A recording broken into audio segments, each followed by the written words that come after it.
За хэсгийн дарга нар маань ажилтнуудынхаа цагийг бүртгэхийн тулд хамгийн түрүүнд ажилтнуудынхаа ажлын цагийн график болон ажлын цагийг тохируулах ёстой байгаа. За үүний тулд цаг бүртгэл модулыг сонгож ороод ажилтны зэсийг дарна. За ингээд таны доор ажиллаж байгаа танай хэсгийн бүх хүмүүс харагдана гэсэн үг.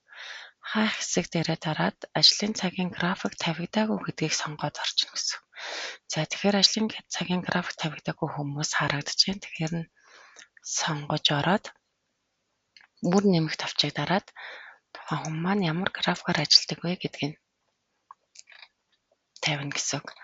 За дэлгэрэнгүй тавчийг дарахлаар үйлдвэрийн хэмжээнд ашиглагдж байгаа бүх графикууд болон ямар ээлжтэй байдгийг гэдэг нь гараад ирнэ гэсэн үг.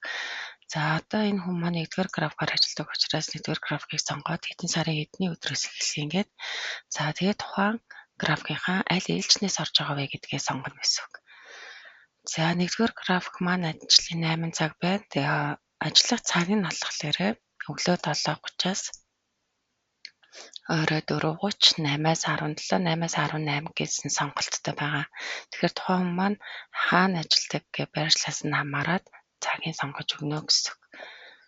За ингээд ажиллах цаг болон графикийг сонгоод энэ дээр байгаа хадгалах төвчийг дарахлаар тухайн хүний маань ажлын цаг болон график нь хадгалагдчихна гэсэн үг. За дараагийн хүнээ орохдоо энэ дараагийн сумн дээр дараад бүгднийг ингээд тохируулчихна гэсэн үг. За дараа нь болохоор ажлын цагийн тохируулаагүй хүмүүсийг сонгоно.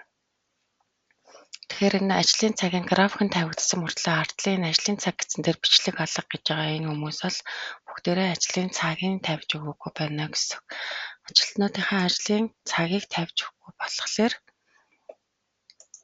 энэ дээр ингээд ажиллах хугацаа нь харагдахгүй байгааз. Тэгэхээр энийг тавьж өгөхгүй болохоор ажилтнуудын маань илүү цагийг бодох боломжгүй болчихжээ. Тэгэхээр заавал бүх ажилтнууд дээрээ энийг нь тавьж өгнө гэсэн.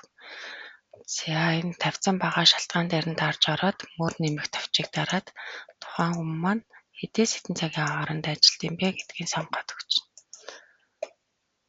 За ингээд хадгалаад дараагийнхаа хүнийгийн суман дээрээ дараад бүгд тавиад явчихна.